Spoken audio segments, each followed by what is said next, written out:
This show is made possible by our Patreon supporters. To get access to our exclusive content and support the show, visit www.patreon.com/EABB podcast. That's www.patreon.com/EABB podcast. Thanks.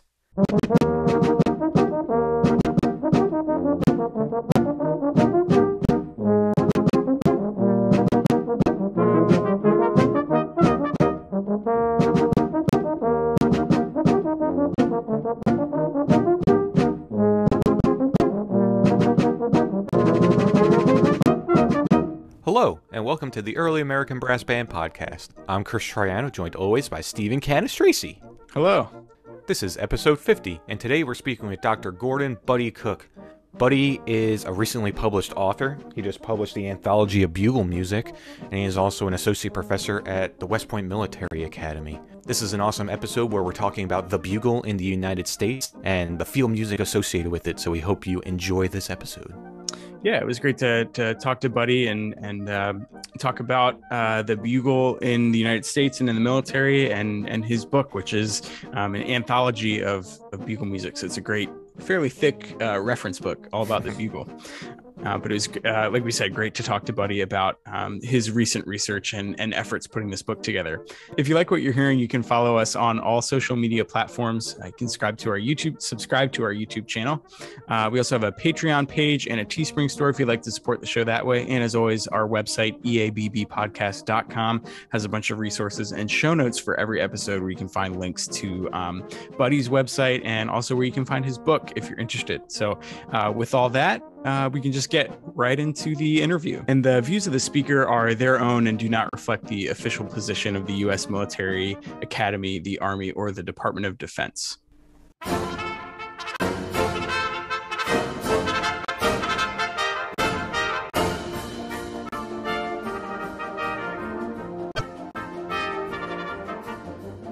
All right. Well, Buddy, thanks so much for coming on to the show today. We're really excited to have you on and talk about some bugling today. How are you doing? I'm doing great. It's great to be here with you. Love the podcast. Oh, thank you. Thanks. You. Yeah, always great to have a listener on too. So maybe to start, obviously we're gonna talk about your book today and a lot of the research that went into that. But could you give us maybe a brief overview of kind of your musical background and how that brought you to become, interested in field music and bugling and that whole world? Sure. So I started out on trumpet in elementary school. And, once I kind of got picked that was the instrument I was doing that summer before we actually started in school band, my cub master, Mr. Richards, gave me, he was an Army bandsman, and he loaned me a bugle and a pocket trumpet and kind of taught me how to blow some things. I spent the whole summer running around in the backyard blowing this bugle. So it really kind of was my first instrument. Nice. And then, started in on trumpet in school band. And pretty much right away, my parents took me and my brother down to our local drum and bugle corps, the Mid-Hudson Rivermen. And so, we started with that, and we're marching on the two-valved piston rotor bugles. Back then, as a street corps, doing lots of parades. Just an extra place to play. Had a lot of fun with that. Got to go to DCI this summer after sixth grade. So we were kind of young. My brother might be the youngest person to ever march on the DCI field. Wow. It was in Buffalo that year, and it was a local thing because it was in our state. It was in Buffalo. We were in New York, and our corps got together with three other corps in the area, kind of the greater New York area, and formed an all-star corps. So we went, competed in the A60 class, finished dead last. But it was a great experience for all of us. We really loved it. That was a good time. I did the bugle thing. I was for my Boy Scout troop, and really between like scouts, drum corps, school marching band, I was playing taps at Memorial Days and Veterans Day pretty much almost every time, probably, which got interesting later when I came back as an adult, and I said to the one of the old World War II vets made just a joke about, yeah, but I played bugle here for like every year for almost a decade straight. They said, no, that's not right. Like, because one year it'd be like a Boy Scout, one year it'd be somebody from the band, one year it was from the drum corps. I was like, yeah, and they were all me. I just never put it together. But then, so I went to West Point for college, and when I was there, we had a cadet field music group. So that was all just, we played on trumpets. It was trumpets and drums. But we worked with the Hellcats. They were like our advisors, our trainers. And, some of the music we played were just straight bugle marches. You didn't have to use any valves for them. And that kind of opened my eyes that there was more to bugle music than just these like 20 something bugle calls that the Army uses. So that kind of got me excited about that. And, I'm a book nerd, and one day I was, wandering the library and, found an old Army manual from about a century before, and just flipping, it was a bugle manual, and it was just full of all of these, there was probably over 100 bugle calls in that one. All these different commands that I never knew there were bugle calls for, right? Because there's more than what we use now. And then it also, in the back of it, had this whole section, just marches, just straight musical, tunes, quick steps. And that kind of really opened my eyes, like, wait, these things, there's more of this out there. And really ever since then, I just been hunting around, trying to find that stuff and tracking it down. Maybe about 5 years ago, I kind of got the idea, like, well, maybe I should start taking this stuff and put together some kind of handbook kind of thing that, share it with other people, because it's a lot of work to try and hunt all that down, and a lot of people don't even know that it's there. But yeah, so that kind of, it's my story. Yeah, that's awesome. I think this is the first time on the show that we've had somebody able to talk about at West Point the field music component there specifically. Can you maybe, for our listeners, help distinguish at West Point what the difference is between that field music group, the Hellcats, and the West Point Band? So first, let me back up historically, kind of what that distinction is. The field music is the musicians that would be in the actual unit for the functional purpose of, providing signaling, is really why they're there. Whereas the band is strictly a musical entertainment style function. The other difference being that traditionally the field musicians work for their unit commanders.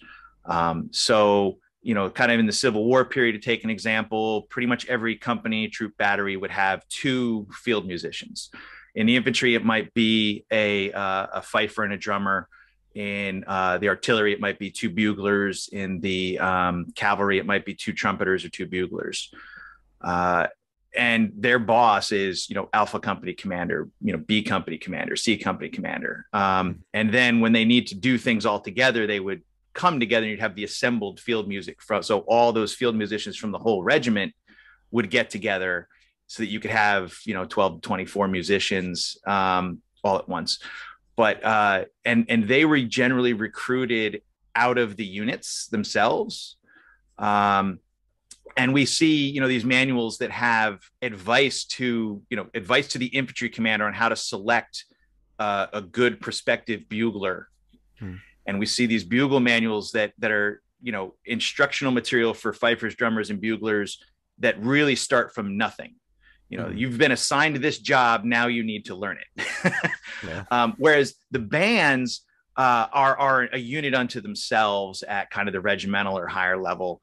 And they work, all those musicians in the band work for the band commander. That is their boss. That's their chain of command. So they're all an integral unit, and they're generally come in and are brought into the military for their musicianship. They already know how to play their instrument. Now, granted, along the lines, the Army had a field music school on Governor's Island down in New York for almost a century. And through the Civil War period, they just couldn't produce field musicians fast enough or in enough quantity to service the military. So I would say relatively few of the active field musicians came through there at that point. And there's a U.S. Army School of Music that existed and still exists that would train musicians too, to improve quality. So that's kind of the historical difference between those two aspects. And part of that too being that in a combat unit, you would definitely have field musicians. So they could always bring them all together to form a, corps of drums or a drum corps. You would not always have a band. So that left the field musicians then, you read the manuals and there's times that they fill in on parade and in reviews and things where the band will be, if one is available, kind of statements. Gotcha. Now we can bring that up to the modern day. That doesn't quite translate entirely because the Hellcats now are part of the USMA band. That is, they are a section that reports to the band commander as their chain of command. They're not like spread out across, I don't know, the cadet companies or something like that at the moment. But yeah, they are set aside, and I would say probably the current distinction you could make versus just the rest of the band and what they do is the field music group. And they're really the last one in the entire military left doing this. Maybe you can make an argument for the Marine Corps at 8th and I. Their main job is not these entertainment and ceremonial functions. They sound bugle calls and perform for just daily, regular training activities. They are out there, almost every day. They sound reveille and then retreat into the colors at the flagpole as just a daily function. And with the cadets, they're playing at the formations that the cadets have for, breakfast, lunch. When the cadets are out on the drill field, practicing, or, learning to march and practicing parades. Cause during football season, there's a big review every weekend, basically. The Hellcats are the ones that are out there at those training sessions, providing, drum beats and bugles to facilitate that as a military function. Not, you could cut it out and everything would still happen. It's not an entertainment thing that they're there for. So I think that's kind of the current where you could still see that distinction from the rest of the band. Gotcha. And so the field music group is cadets that volunteer to. So all right. So the Hellcats field music group are sergeants. They are Army musicians. They are part of the USMA band, which is one of the premier bands in the military. So they have to audition specifically for that job. That's their MOS. That's their full-time duty position is to be a bugler or a drummer. When we don't have one at the moment. So back in the 90s, and for a period of maybe close to 20 years, I guess, there was a cadet field music group as a cadet club that kind of mirrored them. So when I was there, we had a cadet group. It was a cadet field music group, and then there's the Hellcats, which is the USMA band's field music group.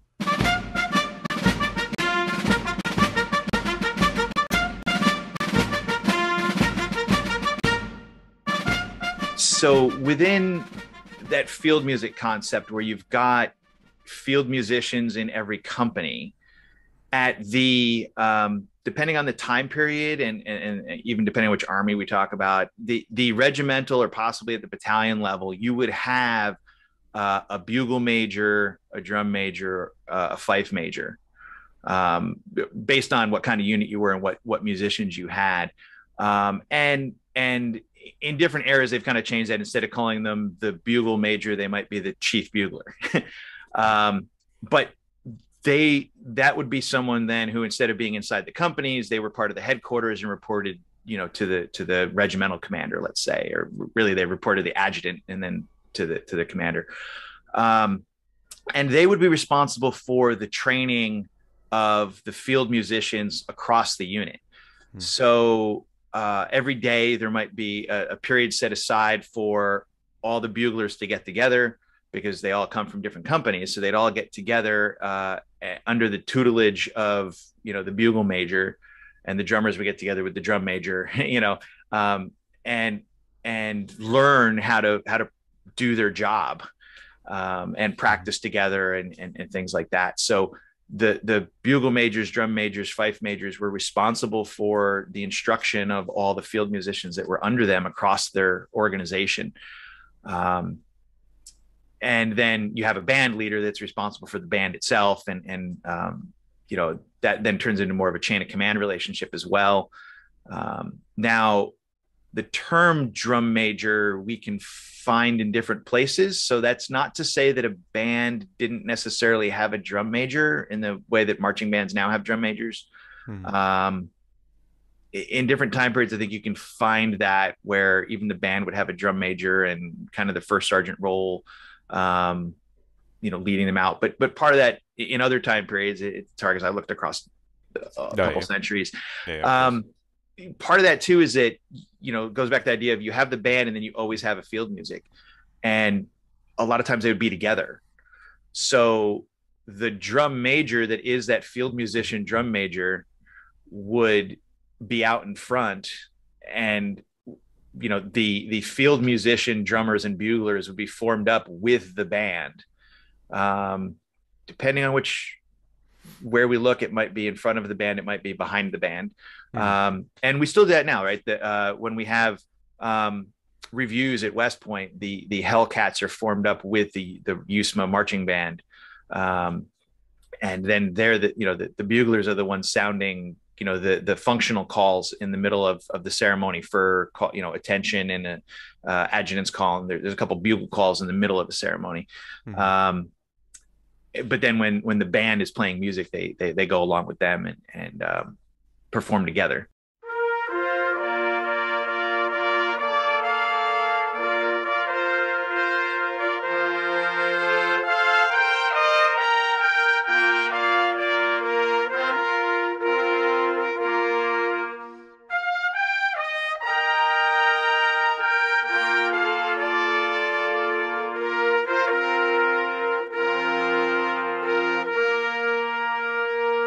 It's probably worth mentioning just, kind of the what is a bugle question, and what do we mean by that? Kind of from a technical perspective, bugles and trumpets are different in the sense that trumpets are cylindrical bore instruments with a constant bore all the way through until we get to kind of the bell flare in the last, third of the instrument. And bugles, from a technical standpoint, would be conical instruments that have a growing bore diameter all throughout the horn. Nothing about that definition says anything about valves, and we have to remember that prior to the 19th century, trumpets don't have valves either, right? So that's kind of the technical difference, and we can see that in some of the the U.S. Army manuals will make a very clear distinction between trumpets and bugles, because we used both. For certain time period, the cavalry was using field trumpets and the infantry was using bugles. And our common Boy Scout bugle that we think of as a bugle is the M1892. It is the M1892 field trumpet. It is technically a trumpet because it is a conical bore. And some people kind of liken that to kind of the cornet trumpet distinction, and really when you look at it, I think it's less that and more of trumpet flugelhorn, because the amount of how conical we're talking about in some of these instruments. But that said, though, in modern usage, and when I kind of use it, let's say everything else outside of what I just said, most modern people are thinking, all right, what's a valveless brass instrument that only plays on the harmonic series? And there's a lot of variety in there, because whether it's cylindrical or conical doesn't matter at that point, and they get substituted back and forth. In World War I, we can find examples of infantry units with field trumpets that were supposed to go to the cavalry, just supply issues, right? So I kind of take it then we can look at what are all these natural brass instruments, and that it's one of the oldest instruments. It's prehistoric that we can find trumpets in use. And going all the way back to conch shell horns, right? So we have a very long history. If you want to ask about the history of the instrument, we can find examples from King's Touch trumpets that were found in King Tutankhamun's tomb. Those are some of the most famous old trumpets that are out there that were certainly used for some kind of government purpose. It's interesting about those King Tut trumpets. When you mention those to people would think oh, they're some sort of animal bone trumpets kind of thing, but no, you show them pictures and they're straight up giant metal. Yeah, one's brass, one's silver. You know. Yeah. Yeah, and the I mean, Iron Age Celts were using bronze, horns to signal in battle. The Romans had three kinds of horns that they were using. So the one that they called a tuba was probably about the length and size of a modern trumpet. It was a straight instrument. They used that for signaling to small group commands and for some of kind of those daily signals. Then they had the cornu was a bit of a longer instrument, wrapped around the body, and they would use both of those together in battle, probably to get more sound. And then they had the bucina, which was reserved for the general.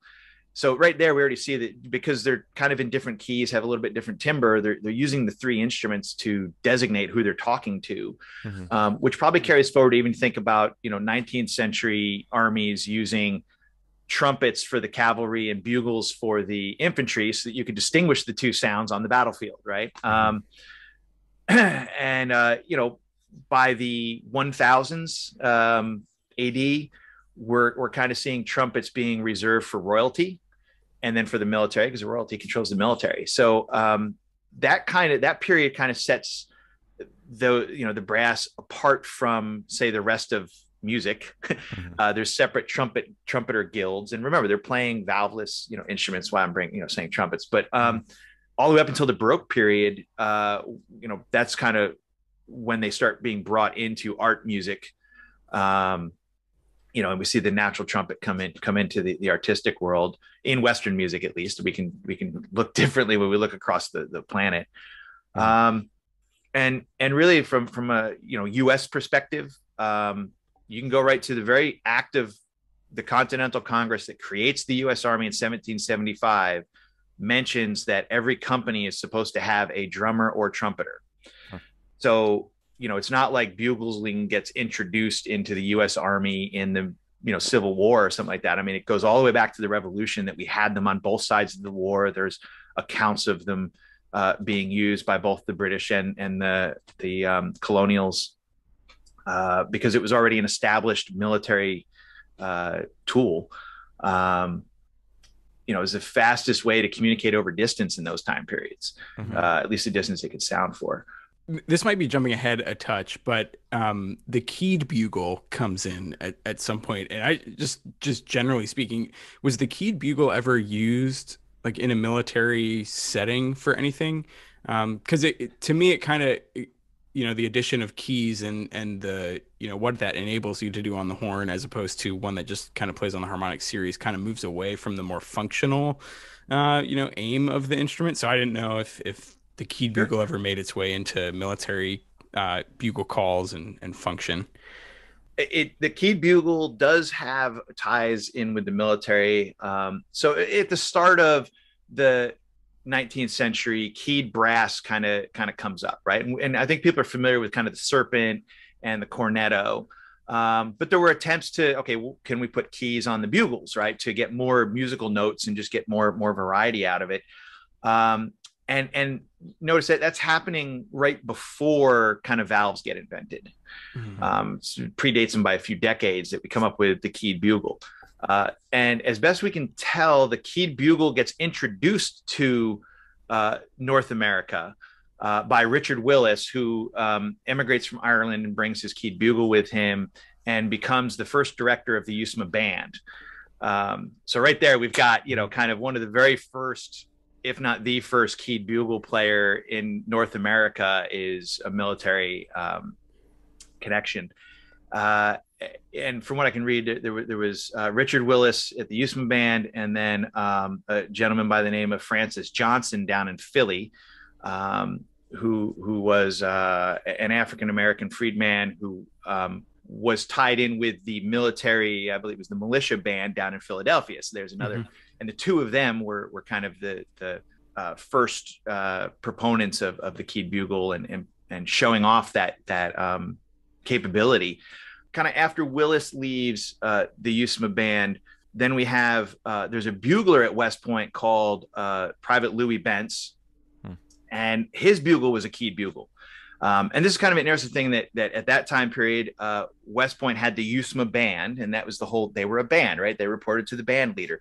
And then the academy employed buglers. So Bentz was not part of the band proper at that time. He worked for the commandant of cadets, and he was the bugler for the U.S. Corps of Cadets. And his bugle was a keyed bugle.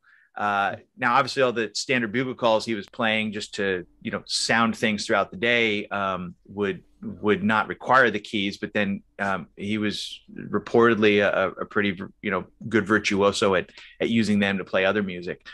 So we do see the keyed bugle come in. But then, in kind of the, what is it, like the 1830s, the Stutzel valves getting introduced, and then we get Perronnet valves, and the valve system wins out over keyed, and the keyed bugle kind of goes away, and modern, what we think of as a modern trumpet and cornet kind of take its place. A side thing to kind of add to that, I know with Willis introducing it into the U.S. around 1815, and the keyed bugle being invented in Scotland in 1810, Hummel and Haydn, had keyed trumpets before that in like the 1790s. I think, because they were writing their trumpet concertos, right? The trumpet concertos were written for keyed trumpets in the 1790s, but they didn't, catch on. There were intonation issues with them and everything. So we know that those earlier versions of keyed instruments were art music, I guess, right? kind of interesting to see that version of the instrument, was art music, and then when it was, I don't know, perfected, I guess, made a conical instrument with the keyed bugle. It was able to wear both hats, kind of have that military tradition and play in bands and be a little bit more artsy as well. Yeah. And I'm glad you mentioned Francis Johnson, because I totally forgot that he kind of did both in Philly. He had some military connections and did a lot of civilian stuff, and he was a rock star in Philadelphia back then. Everybody loved him. But yeah, great. Well, thanks. Yeah, I was just wondering, how the keyed bugle fit into all this, and obviously, knew that it probably was a brief little excursion into the keyed bugle, because it, didn't last that long, like the Ophiclyde too. Kind of came in that weird time, just right before the valves, and then the valves became king. So, yeah. I was talking to my wife yesterday. I was practicing, unfortunately, some Ophiclyde yesterday, and I was telling her how it was kind of interesting how the Ophiclyde has experienced this resurgence of playability and education, more so than like Civil War, like over the shoulder sax horns and stuff, because people are playing Ophiclyde for like Berlioz and like learning it for like a lot of this orchestral music. So people are interested in learning Ophiclyde for this earlier music, whereas some of these earlier valved brass instruments are like completely looked over and neglected. And meanwhile, something as awkward and cumbersome as an Ophiclyde is getting more attention.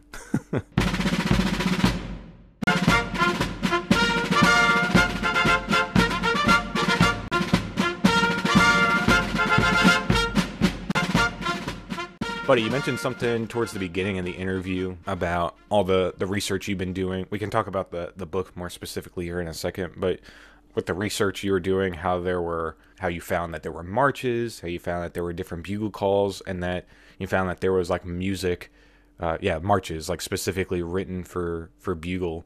How common was it that there was what we'll call music, like actual like performance music, as opposed to functional like field music? How common was it that compositions were being written for bugles, either as solo instruments or in harmony or with bands or something?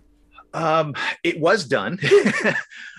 So, and it's interesting because, like I said, that the field music might have to fill in for, when we don't have a band available, let's say, right. Or even probably, I was reading some things, some of the manuals last night, and even just, we're on the march in column. Just like we think of, the band playing music just to entertain the troops while they're going. Well, the field musicians could do the same thing. So, pieces were written that only used the notes of the harmonic series to be able to do that. I don't know that it was used so much for, entertainment, like we're just straight up having a party. But in that, so it's a bit functional in that it's, a military purpose, but it's just, to kind of keep the beat and make it more entertaining than just having a drum.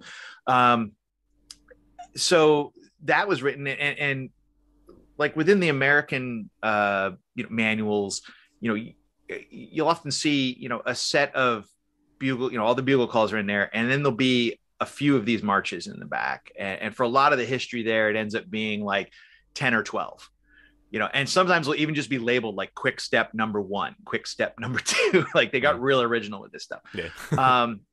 Later they do get given names. So, it's kind of like they wrote enough to be for what they needed and then stopped.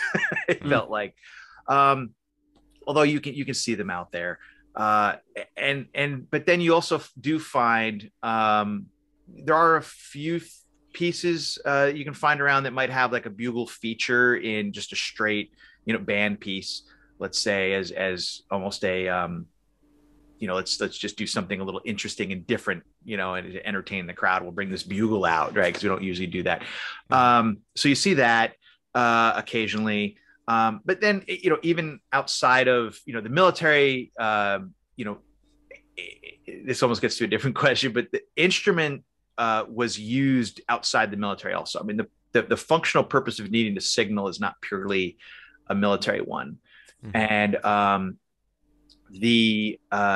it was used by coachmen, had coach horns, right, which is essentially the same thing. The postal services in various countries used bugles so that they could signal ahead, because it was so important to keep the mail going fast. They would signal ahead with the horn to let the next station know that they were coming, to have fresh horses available or be ready to pick up the mail, to make things move faster. And which is why in a lot of European countries, the symbol for the post office is, the round bugle horn, like our Civil War infantry cap badge, right? You see that, bicycle clubs in the 19th century used bugles to help coordinate themselves. So the reason I bring all that up is that, in particular, the coachmen had their set of kind of entertaining pieces, so that aside from the signals that they would use on the highways and the roads to coordinate with traffic, basically, they would have pieces they would play just to entertain the people that were riding in the coach. So if you had a good, tootler on your coach line, then you might get, more business kind of concept, I guess. And I've seen accounts of postal services, they had to, the postilions had to learn how to sound the bugle for, their calls, just to keep the mail going. But then they would form these, kind of groups that would go around and entertain the various towns with, entertaining music on their instrument, kind of as a PR thing, or, to keep goodwill, or just because people like music. It's just what it comes down to. Yeah. So yeah, we kind of see that around. And then when we really get kind of the band movement going, right? So kind of, think the Sousa period, just before that and after that, quite a few of those marches, and this goes back to this idea of the military band is going to have the field music with it. So your instrumentation for some of that needs to include these bugles that don't have valves and can't play along with the rest of the band. So you write your pieces to include a bugle part. And some of them, the drums from the field music would just play the standard drum line, but we do see a couple where the field drums have a separate part from the band drums. But you can look, and there's quite a few even Sousa marches, just as examples, that have separate bugle parts for them, so that the bugle musicians can play along and support the band. A lot of times those kind of come in at the coda. They don't play in the beginning, and then they come in later, and you can hear that. The most famous one, or the one I like the best, the Thunderer, right? And I think a lot of musicians, you can hear that bugle tone in there when you're playing the trumpet, because really the trumpet and the cornet part just follow that bugle line. Dun, dun, dun, dun, dun, that. But I think a lot of musicians, just because of the key, it's for a bugle in F. So not in B flat, so you'd have to hold some keys down. But if you're ever playing the trumpet part for that, you can totally play it without having to use your valves to change notes when you get to that strain, because it was written for bugle.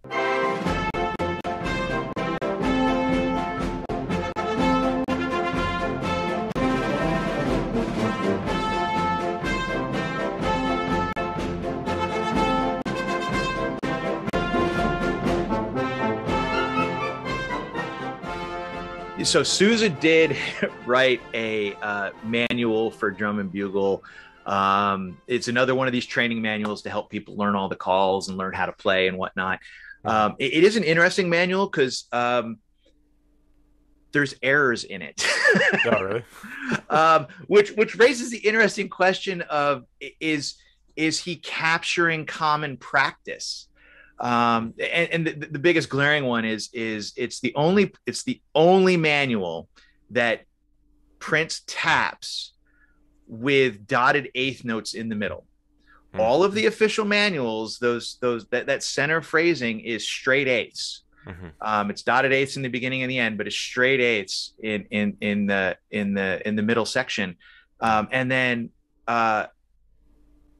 Sousa's manual goes and puts dotted eighths and 16th note pairs through the entire piece. Right. And it's the only place that it's printed that way.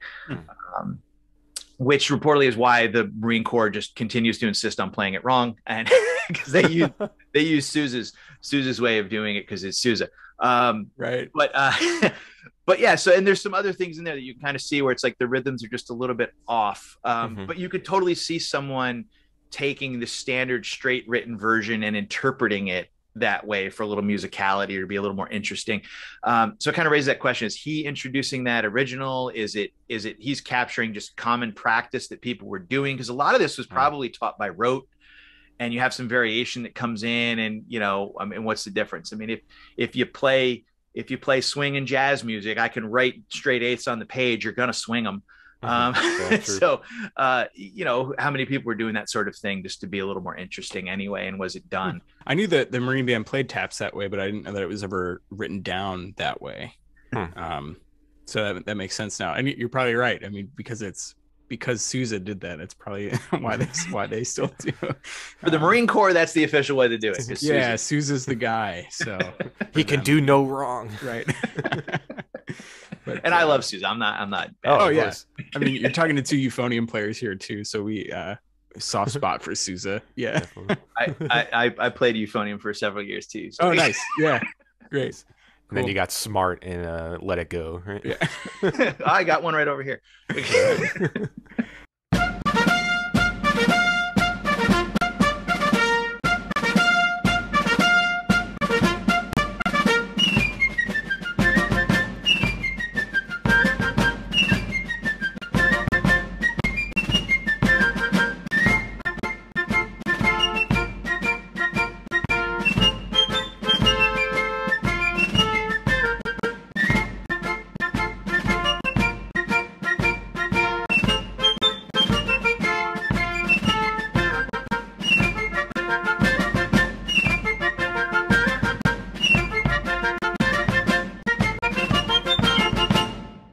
Buddy, you have written a book, the Anthology of Bugle Music. Can you talk a little bit, maybe to start before we dive in a little deeper? Could you kind of give us a broad overview of what the book is and kind of what your goal was with it?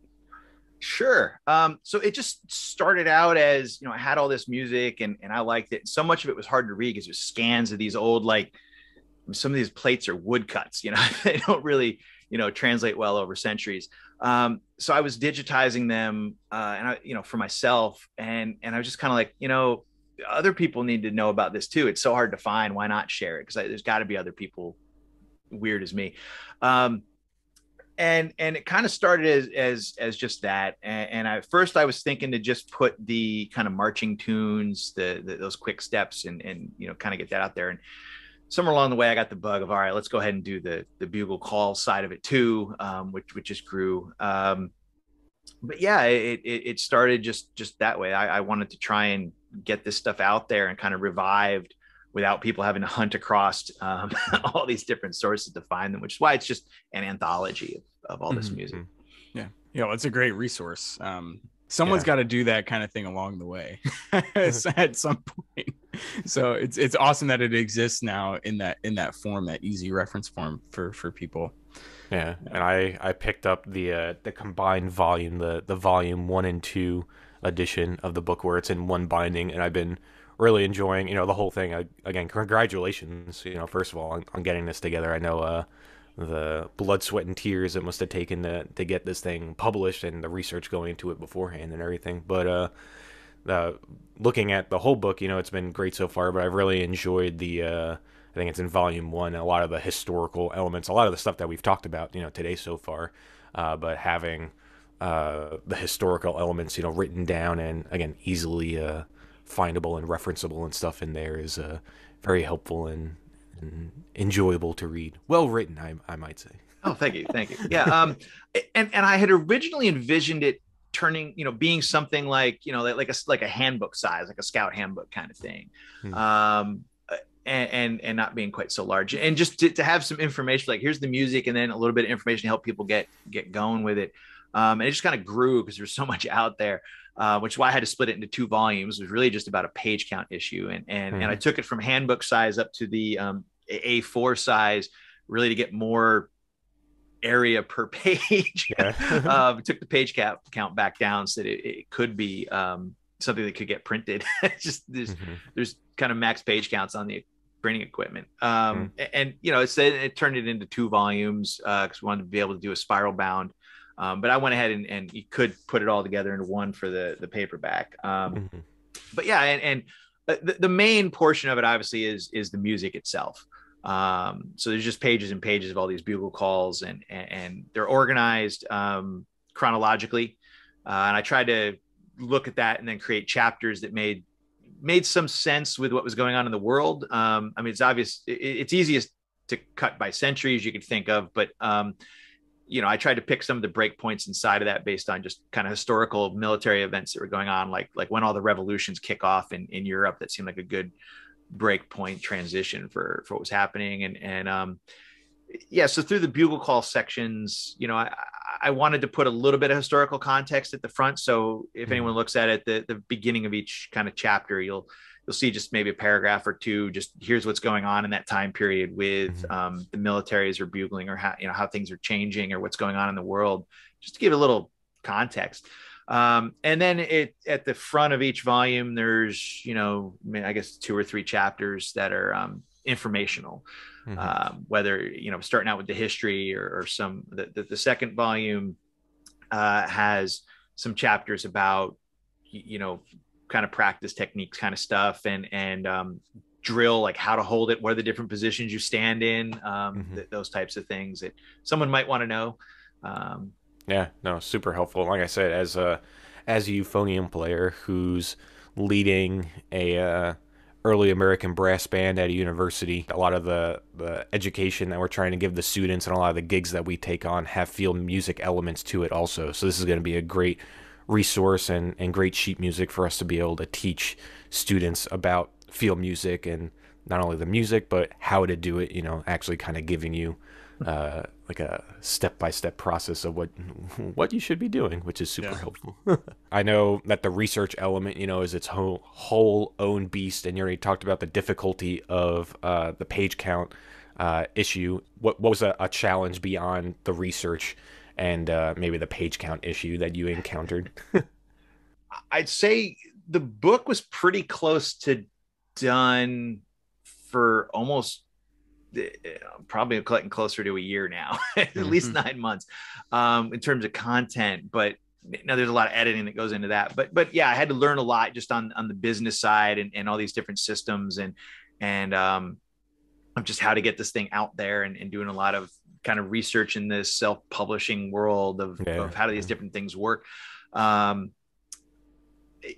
think for this style book, maybe for me, one of the harder things was I did look into publishers, but it's not exactly, the kind of thing that just a straight up sheet music publisher is going to go for. because it is more of a book. It's got some size to it. There's a lot of text in it.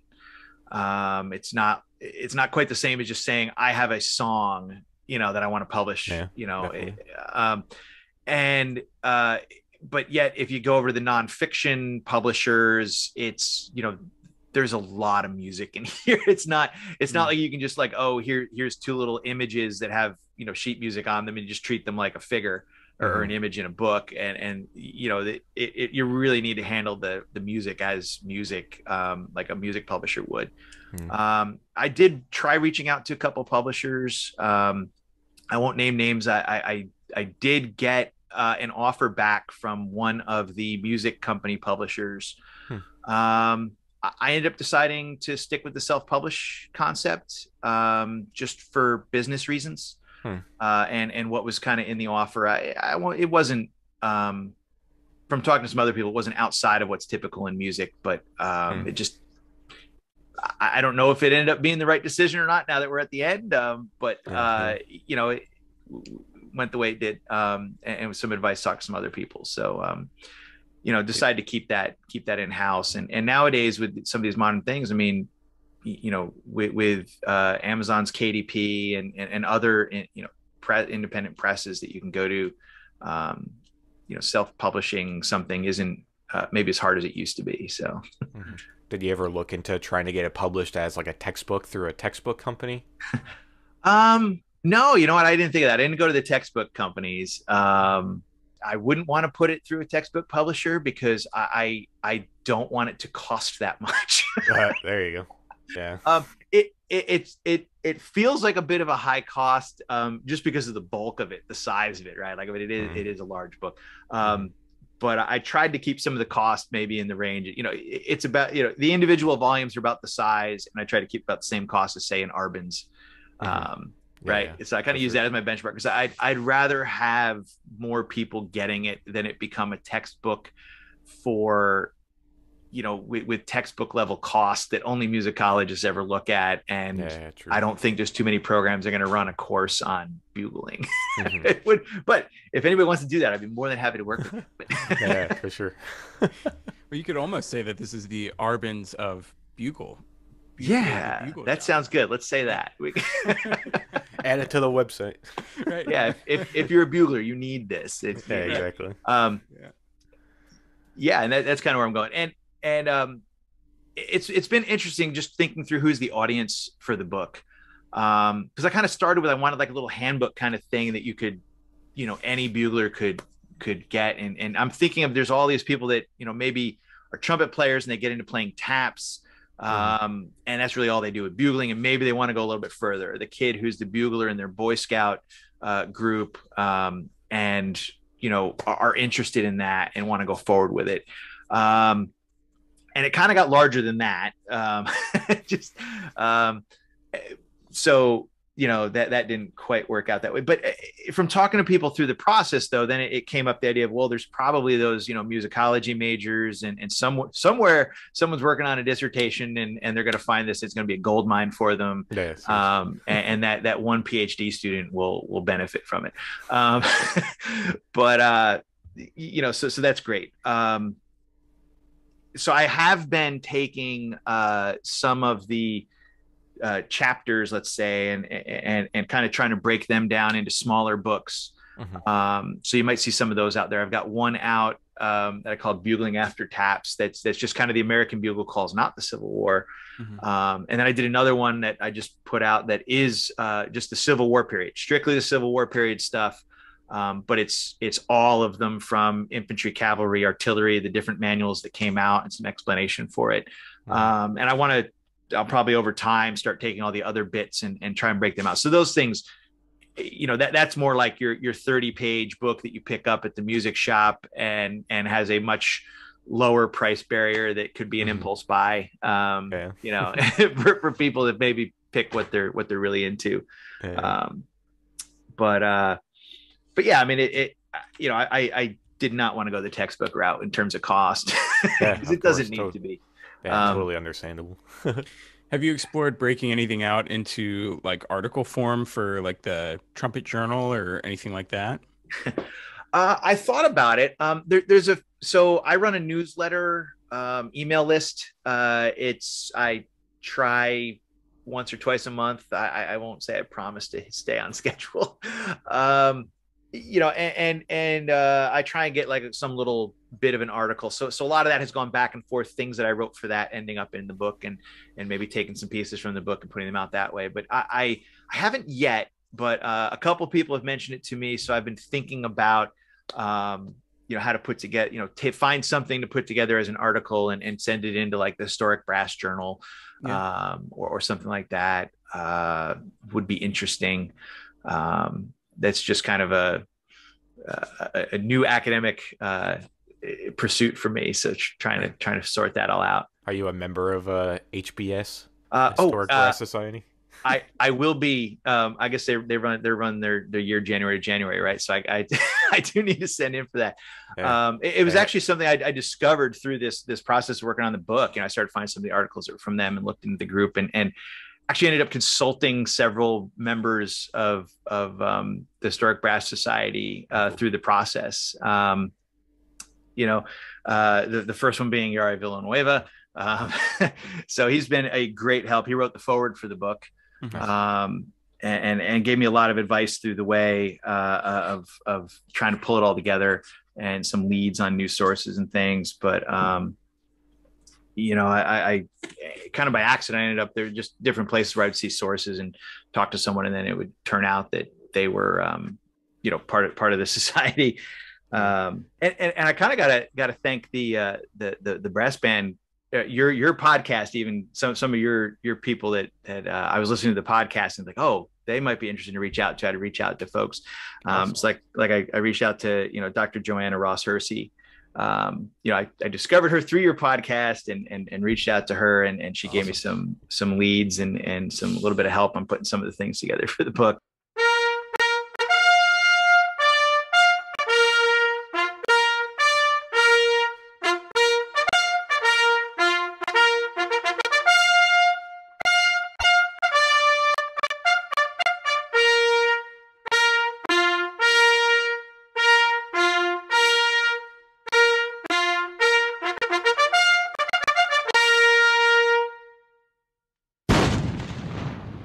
You're mentioning, people giving you tips on sources and stuff.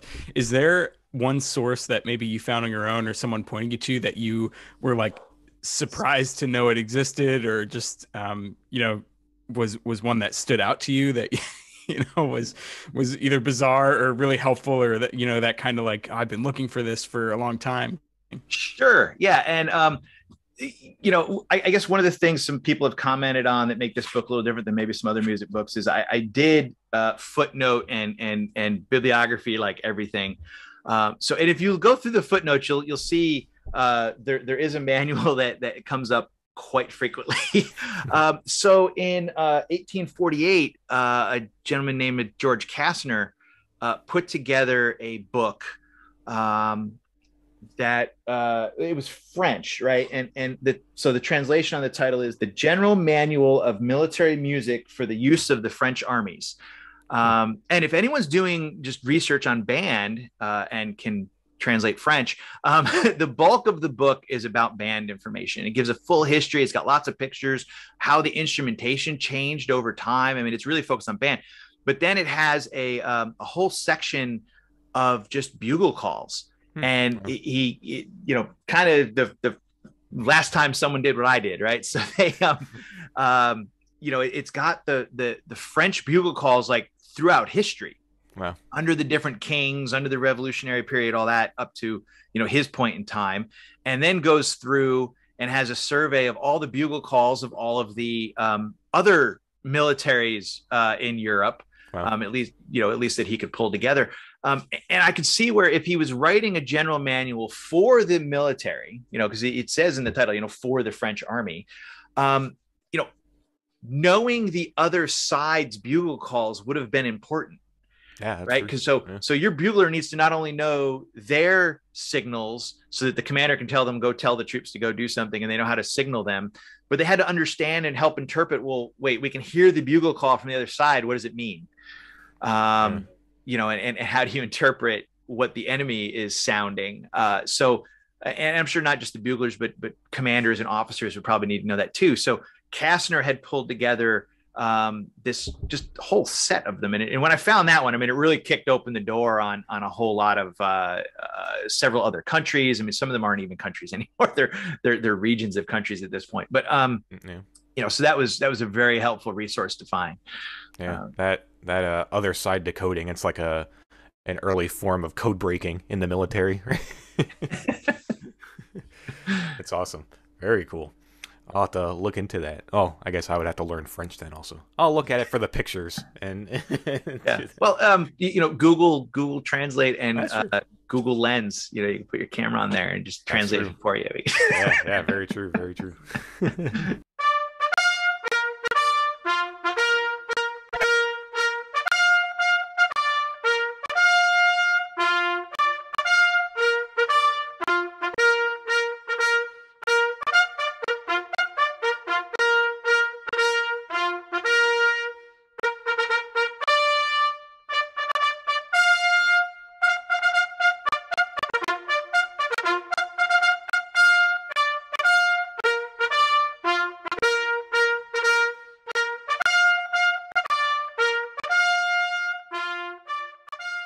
Do you have a favorite bugle call? And with that bugle call, is there you know, a history to that bugle call? Is there an interesting kind of story to any of these calls, or any that's a particular favorite of yours? So I'll start with this. So my favorite bugle tune is "Powerful Men." So that's not a bugle call. It's in the music section there. And that one comes out of the Hellcats. That's one of their original pieces, and probably just because I spent 4 years at West Point listening to it and playing it, and it's just a really fun piece. I like that one. But on the bugle call side, if I had to pick one, and not say taps, because that's the easy answer. I think from a story perspective, probably. So the bugle call, and I don't even know what to call it, right? So called to, if you go to the racetrack, they play "Call to the Post," right? Which is the Army's first call.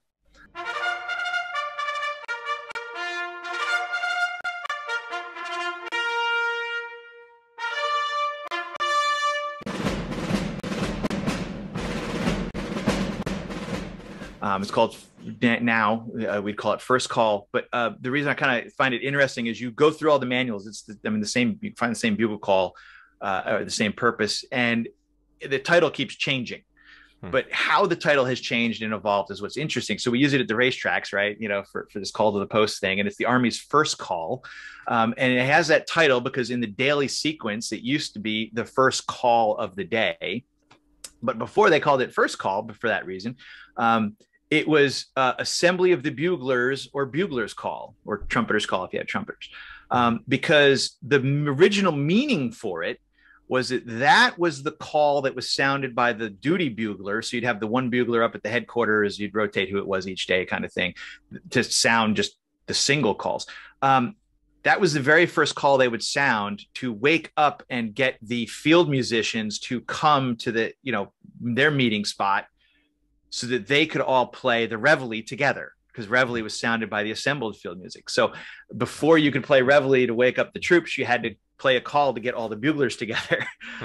So the very first call of the day is this bugler's call. And the original meaning of it is, to assemble all of the buglers together into one spot. And so I just think that's kind of a cool call. But then over time, it's kind of so much more just what its meaning is and what it's used for. Definitely. I guess that makes sense that the buglers would all be assembled to wake up the whole campus, because if you're a cadet sleeping, how do you actively ignore the first call that would be meant for waking up the buglers, and then waking up on the second call that's meant to wake you up, kind of thing? It's like, I guess the second one would be louder if there were more buglers formed. But, sure, I mean, that can be part of it, and some of that changes over time, because there were time periods when we sounded calls and they were passed through the camp, right? So it would go from left to right kind of concept. One bugler would play it, the next bugler would pick it up, or the drummers would do the same thing. And, Gotcha. But and even reveille has changed its meaning over time. So the word reveille, it's a French word, and it literally just translates as wake up, right? So it starts out as a call to wake up the soldiers. But then we see in the British Army, they have two calls. There's rouse, which is the one to wake up the soldiers. You have reveille, starts the official day. You can look at some of the old U.S. Army manuals. Reveille is wake up. But the current use of reveille is the start of the official duty day. So if you're not awake by the time reveille calls, you're in trouble, right? So first call as an alarm clock to wake you up might be useful for everyone, right? And then reveille is when you got to actually get out and show up somewhere. So yeah.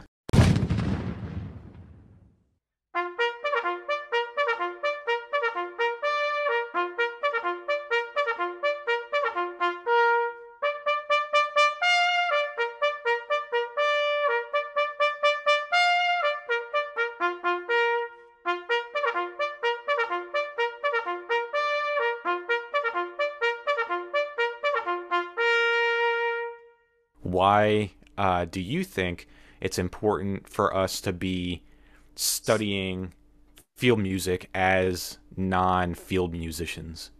At least in the college setting, we never focus on this. It's mentioned offhand, So, what kind of value can it add to, people who are studying, classical stuff and that kind of thing? Well, I think the first thing is just that it's part of our musical heritage, and it's a large part to ignore. Now, we could also consider that in those time periods,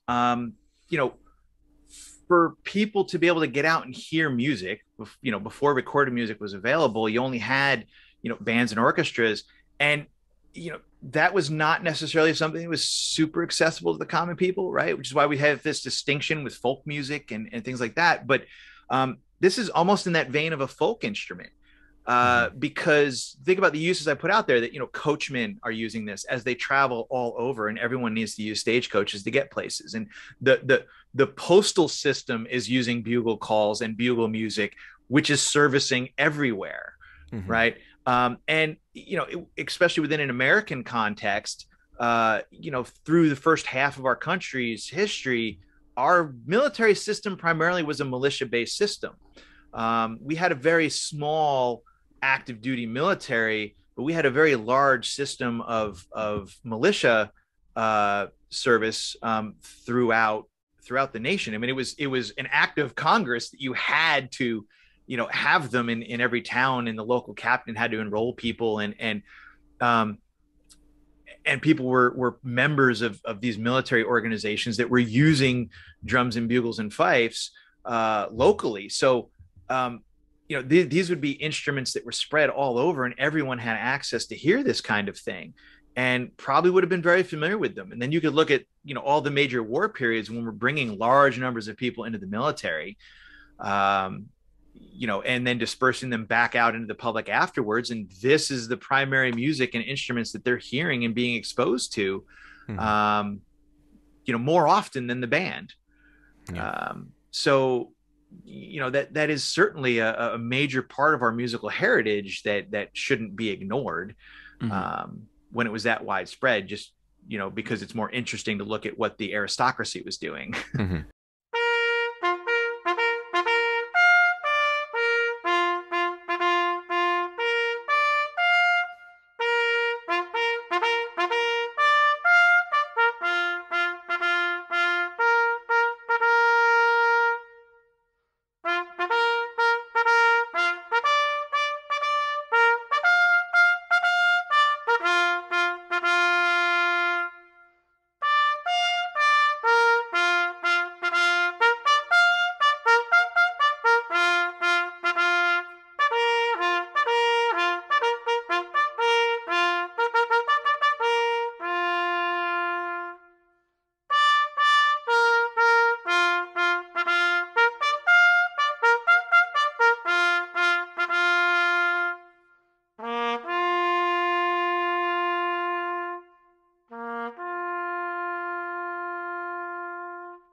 Yeah. Well, buddy, this has been a great conversation. We really thank you for your time today. Sharing your research and your experience and everything. So thank you very much. If people are interested in the book, buying the book, joining, your email list that you said you run, or learning more about you, and the research you've done, where can they go? What's a good place to point people to? Sure. So probably the best place is thedutybugler.com, all one word, no spaces. So I got a little website put together. Some of the information is there, but you can find, if you want to sign up for the mailing list, that's there.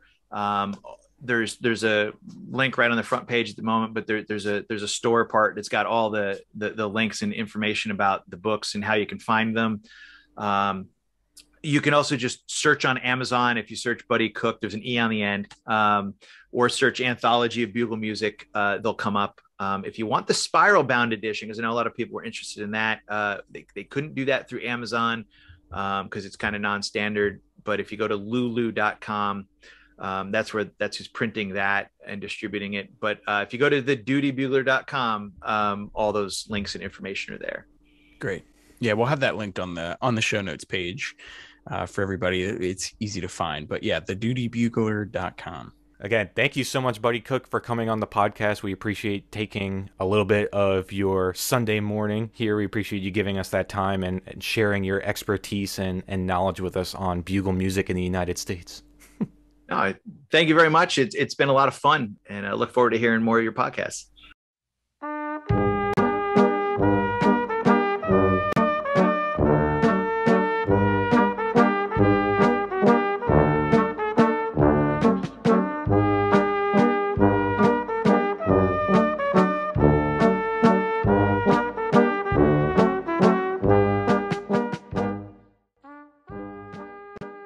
Thank you again to Buddy Cooke for coming onto the Early American Brass Band podcast. It was awesome getting to hear Buddy's experience with self-publishing his book, as well as his experience as a field musician at West Point, and we hope you as a listener enjoyed.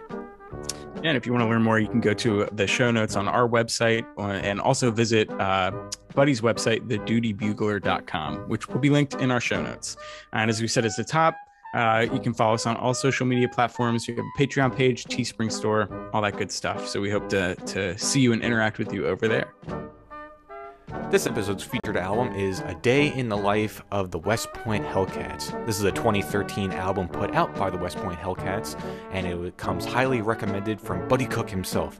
So we'll include ways to stream this album on our show notes and information about the album over there. So go over to our show notes to listen to A Day in the Life of the West Point Hellcats. Thanks for listening, and we will catch you in the next episode.